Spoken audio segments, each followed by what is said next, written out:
Hello, I'm Jonathan Kleid with the Kleid Design Group of Oakland, California. Welcome to the Killen Report. For many of you that view this show regularly, you know that we speak and have subject matter on diverse issues such as global warming, art issues, climate change, and the environment. Well, we're going to do something a little bit different today. We're going to be talking about the environment, but we're going to be talking about your environment, your home environment, and what goes into that as far as interior design. And I have a wonderful special guest today. I have Darlene Jurow of Jurow Design Associates. And she is an internationally acclaimed interior designer with many, many years of experience. She is the past president of the Northern California chapter of the American Society of Interior Designers and also served on their national board, as well as being on the advisory board of the Textile Arts Council of the Fine Arts Museums of San Francisco, which include the De Young and the Palace of the Legion of Honor. Darlene Jurow, welcome to the Killen Report. Thank you, Jonathan. I'm delighted to be here. This is wonderful. Wonderful. I'm glad you're here. We've got so much to talk about. And what I'd like to try to get across to the audience today are some tidbits on design and interior design from your point of view. Excellent. Which you have so much experience. So let's just dive right in. Let's talk about some trends in design, what you're seeing, what might be going on in design, in color, in materials. What's going on in design Excellent, right now? excellent. Trends are great, but in order to understand what is trendy and what is not, one has to actually understand what constitutes good design. Good design is made up of harmony, balance, texture, comfort, proportion, and a great load of spirit, none of which is trendy. These are absolutes. In order to add a little bit of flair, depending on the year, the time, one goes into adding a bit of color. Today, it's the epitomous gray wall. And adding a touch of apricot, of pink, of orange, of a warm tone to everybody's gray and white rooms seems to be very much in vogue. Color spans the gamut from lights to darks, and there are preferences for people, but lights are very popular today. We're going with a lot of light color, whereas people painted their walls red or navy blue or even black at one point. Now we're going for lighter color walls, not just gray. We're adding a rose color wall or a yellow-green color wall, a popular color, interestingly enough, coming back from the 50s. Interesting. So let me ask you, because you were talking about color palette, is there a difference between a West Coast color palette and an East Coast color palette? Does the kind of light that an area has influence what kind of color that one may choose as an interior designer? It does. It does. And if you're talking about coastal colors, you're talking basically about a very sophisticated palette. If you're talking southern part of the United States, they have an entirely different modus operandi, and in the Midwest, again. On the coast, clients seem to change their environment a little more often. Some people change it every 2 years, some people change it every 5 years. We love working with them as often as we can. And the colors do change, but they vary slowly. Interesting. So you had mentioned the word when you were speaking, trends. And is there a difference of, or how would you categorize like trendy versus classic? Oh, I do hear you. Yeah. How does that play? Classic is always in vogue. There's never a time when a classic room isn't elegant. Trends come up a lot in the change of environment and change of even politics. in our country. People tend to want to, the word is hygge in Danish, get cozy, get comfortable, and have an environment that's warm and inviting and secure. I think secure has a lot to do with it. And so they choose a warm palette. Sometimes when people feel a little freer, a little more comfortable with what's going on in the world, they change their color palette again. So with your clientele and with what you know of your colleagues, do you find, because, as you said, in the West Coast, people tend to change their environments a little bit more often than others places, do you find that people on the coast go more in a trendy manner? What do you Well, find? trendy, again, only refers to picking up colors that are popped out by magazines, the color societies of America, even websites that come up with different colors. And again, they vary. They vary in areas of the country. They vary in what's going on with the environment and how often people really choose to have a new design. So all of this points to the aesthetic part of design, but there's also the functional part of design. We're going into remodel now. Well, we're going into functionality versus aesthetic and how that gets balanced out. Jonathan, it's not a verse. It's not an either or. It's an and. It's got to be an and. If it doesn't function, no matter how beautiful it is, it doesn't work. And that brings in the question of lighting. If you don't have good lighting, and lighting has just had a resurgence of new opportunities today. And if it doesn't function well and you can't see it, it doesn't matter how beautiful it is. So it's got to work, it's got to be well lit, and then you can get into personal design. And design is personal.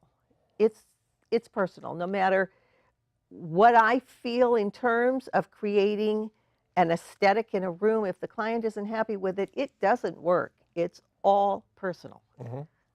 So you talked about lighting, and I know that you're kind of an expert in that aspect as well. Is there a particular time of day that you light a room for? How do you deal with lighting? Now we're getting very technical, but I'm glad you asked, because as far as being an expert, I'm only smart enough to hire the experts. Okay. And they are very good and very up on what's going on with the new LEDs, with the new daylighting, with shades that now are all remote and daylight automatically. You go out to work in the morning and these shades go up, they go down, depending on where the sun is setting. They've got a mind of their own. It's brilliant. And you can also operate these remotely as you're leaving the home or as you're coming back to the home. We light the house for when the client is home. So it depends whether they're stay at home, whether they work at home, whether they work away from home, how often they're home, and which direction their office, whether it be a home office or a working office or just a place for children to do their homework, where that is located. What direction does that look? And then we decide how we're going to light it, what type of window coverings we're going to have. Rooms need 3 types of lighting. They need an overhead lighting for ambience, they need a task lighting on their desk, and then they need a mid-level lighting. So when they walk in the room, there's no glare in their eye, but there's pathway entrance and exits. Now that's interesting. I've often heard it said people go to parties at night and they love lighting when they look 20 years younger. Oh, well, who doesn't? I think that's it. Maybe a 20-year-old Maybe wouldn't. a 20-year-old who would look like they're 2. Right. We also deal a lot, obviously, from my point of view and also yours as well, with built-in cabinetry and how that plays into design and how much is enough in a room. From your point of view, do you think? Oh, I think it depends on the scale of the room. The cabinetry, as with the furniture, has got to fit the scale of the room. But built-in cabinetry is such a luxury, Jonathan. I mean, to have something built in with furniture grade built in, so it looks like it has always been there, it's indigenous to the house, is not only a luxury, but it's an elegant item to add. I would agree with that. And do you welcome, when you're working with clients, do you welcome their involvement, or do you prefer that clients are hands off because they've chosen you for your skill set? Another good question. Yeah. But now you're getting personal Okay, here. all right. It's just the two of us. Yes, we're Nobody talking else is here. personal. Yeah. Tell me what your thoughts are on that. There are clients that like to be hands-on, like to be there with all the meetings with the contractors and the architects, like to be there to decide what size screw go in the wall. That's fine. That's wonderful. Their input is good because then we know they're going to be happy with the choices. There are also clients that say, I really don't know too much about this. If I give you my plans and I go to Europe for a month, can I come back and see it done? I happen to be working with one of those now, and it's just a joy. He trusts the people he's hired implicitly, and he's willing to go off and come back and be surprised. On a previous job, he did go off on his many travels. He came back, and I didn't like the way the dining room chair seats were being frayed. I had them all recovered. He walked in. He was so excited, so happy. The client like that is just a pleasure, but we're willing to work both ways. Got it. And is there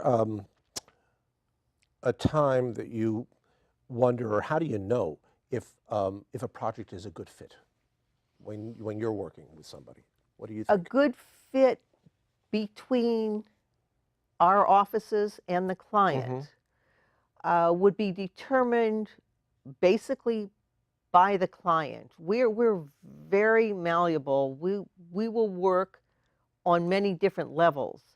If the client likes what we have to offer, it makes it easy. If the client is not sure, which happens very often, what they like and what they don't like, it makes it a little harder. We work a little harder. Sometimes they want to take a little more time, and that's fine. That's fine. But showing a client 10 different sofas, 10 different anythings, doesn't necessarily make the client a happier client. They need to work this out and then come back to us. And I'm assuming when you work with a couple, they have to work that out too, because you'd be you surprised. don't do marriage therapy. You'd be surprised. Yeah. It's 10% design, sometimes 90% psychology. That's like, exactly. No, I understand that. So what do you find, and this is a hard question, I understand, but what do you find most challenging in designing a room or an entire home? What are your thoughts briefly about that area from your own point of view, or maybe some of your colleagues have expressed certain challenges that they find also? Well, we're always up against deadlines, whether it's our deadlines, the client's deadlines, the freight company's deadlines, the shipping deadlines. I think our biggest challenge really is making deadlines happen. There are times when we've ordered custom-made furniture from Europe and we have to tell the client that the boat sank. I know, it's absurd, but it happens. We've had to tell clients that there was a snowstorm in the Midwest and they weren't going to get their furniture because the trucks didn't get through. In one case, we had to tell them there was a fire in the warehouse. All gone, we had to start from scratch. So it's managing those expectations. Oh my gosh, it's the unexpected, but we expect the unexpected. Absolutely. Well, I love, we can talk for hours about this, but I think it's going to be helpful to maybe give some examples through some photographs. Oh, I'd love to look at photographs. Which I think will help, and we can sort of articulate a little bit on each photograph and give some examples of work and what makes this important when we've got some photographs up. So we'll just wait to hear that we have them available to us, and then we can go from there. So as soon as they come up, while we're waiting for the first photograph, which is up right now, I understand. So can you talk about the first photograph? This is a high-rise in the financial district in San Francisco. And our concept in furnishing it was to keep the scale commensurate with the size of the room and that fabulous view outside. It's just incredible. So the furniture is very clean lined. Sleek is in. The room is amazing.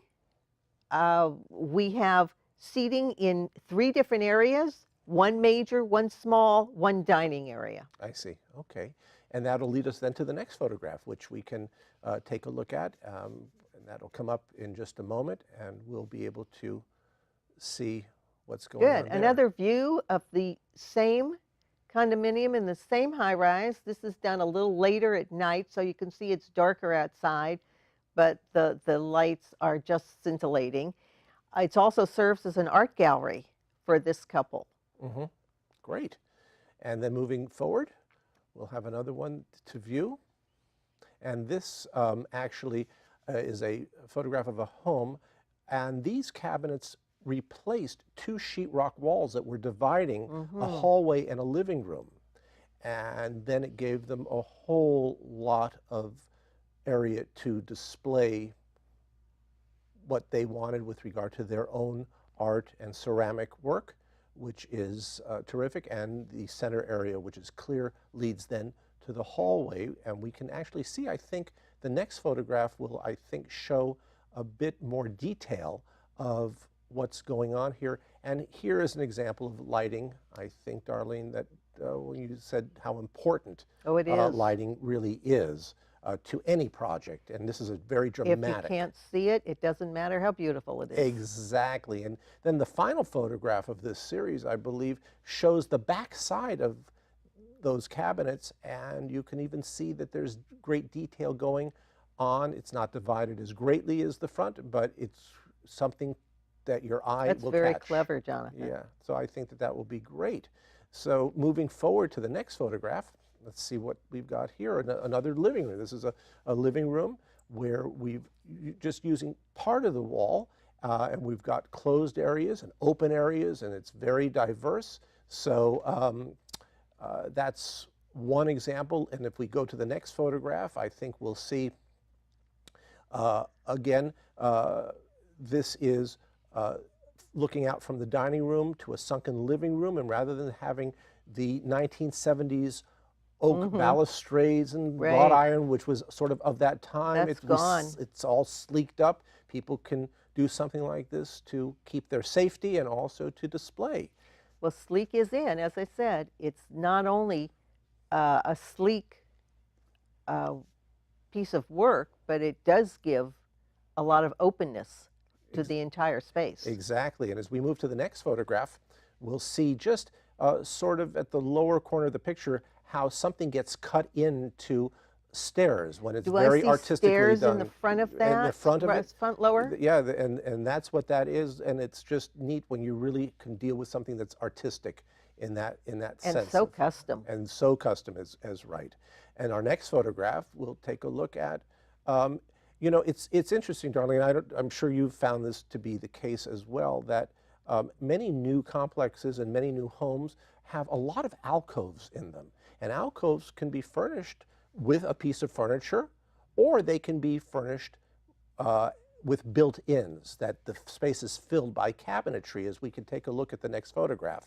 And we'll see that closer. And we can see that while there are floor-to-ceiling alcoves, you don't have to do everything the same.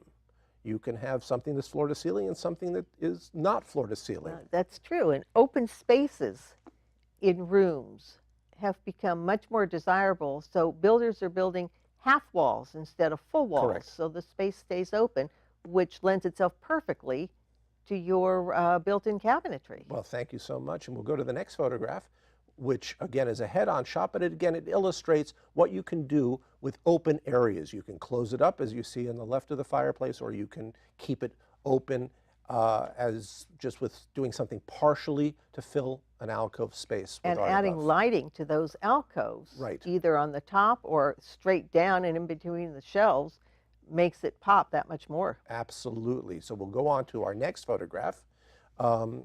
And again, this is the same room from a different angle.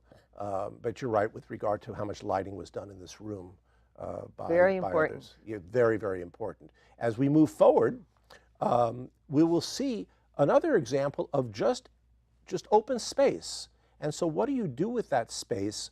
We'll be able to see that through the next photograph as we pull it up. So and this we is fill the it. after picture This is the of the after. one before. Right. Maybe I'm wondering if we can go back to the first picture, just the one before it. Oh, the before, The before, and then the let's take us after. back to the after. There you go. So you can actually see. What a difference. Well, it makes it, you know what, part of the whole idea of the design work is to make a real transformation.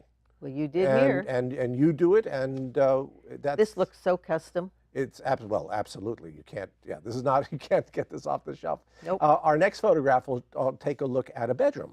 Would you? Another high-rise in the San Francisco area. Again, spectacular views.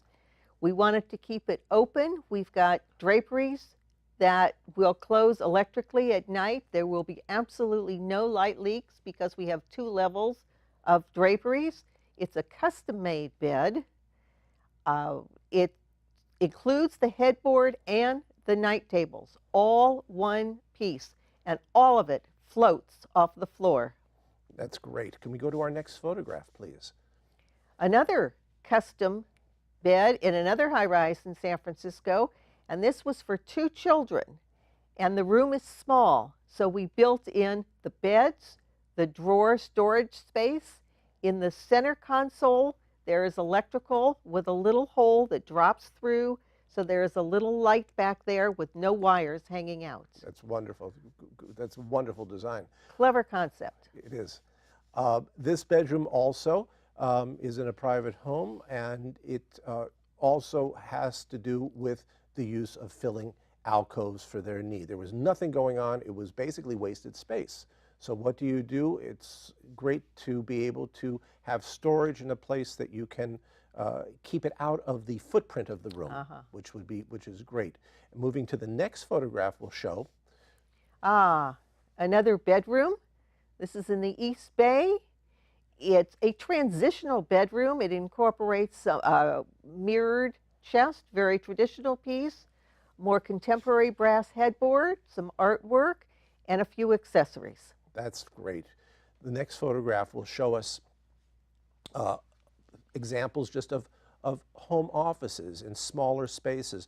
There's actually an attic ladder in here that we had to work around so that everything clears. And if we go to the next photograph. Home offices are so prevalent today. There's almost not a home built without one. You know what? It's true, especially people are telecommuting and they're working at home. And then just the idea on the next photograph, if we can even in small spaces, 2 people can work relatively comfortably. So I think that's a really important thing, that you don't have to have a lot of space to do a lot. No, and it's nice to set it up for 2 people, even if there aren't 2 people at this time, because a lot of clients like their computer in one area and their workspace in another. Exactly, and we'll show the final photograph from this group, which is sort of a Japanese tansu-esque play, but just a very elegant way to have file storage. Well, I love the way the top is stepped. Yes, exactly. That's the tansu aspect of it. Very nice. Moving to the next photograph, again with home offices, not huge spaces, but again certainly plenty for 2 people to work.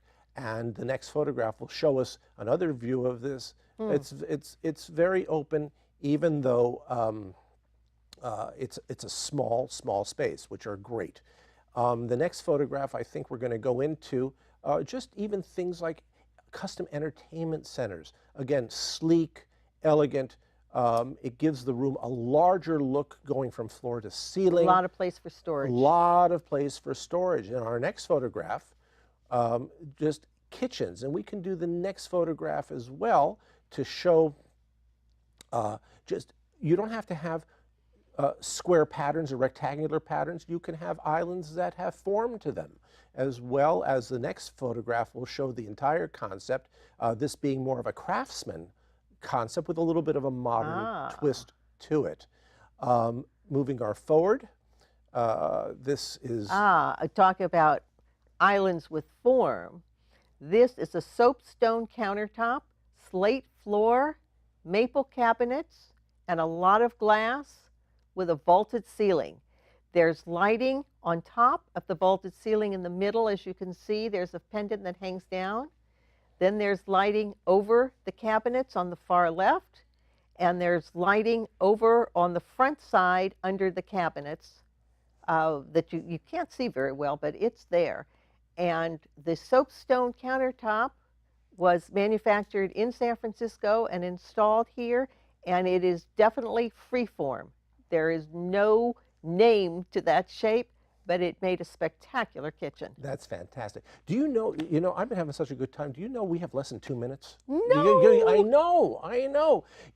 I know that color is so important. Oh, Jonathan, I want you to since talk... you value the aspect of color, I would love to tell you a little story. Tell me a little story, but let's tell it to me quickly This is a book called The Secret Lives of Color that I picked up at the museum in San Francisco, and it talks about the story of colors. We have 1 minute. Nobody asked me about puce, ever. Have you heard of puce? Do you know what puce is? Well, I don't either. I assumed you didn't. I didn't. Marie Antoinette wore a gown in 1775. She's 20 years old, and she's extravagant as they come. And she wore a gown that her husband, Louis XVI, said, no, no, madam, this is way too extravagant. And so he called it puce, the color of fleas. I love that. It became very popular. He called it fleas because it was a combination of brown, pink, and gray. Wow. That's puce. That's how it and came. she took it with her when she was taken to prison. Oh my goodness, that is a great story. It is so good to have you on. We are so thankful that you gave the insights that you did with all of your experience. It is really a pleasure to have you here. We hope you'll come back and visit. And it has been great. Darlene Jurow, thank you so much. My pleasure, Jonathan. Thank you for having me. My pleasure. I'm Jonathan Kleid, the Kleid Design Group. For this edition of the Killen Report, thank you for joining us.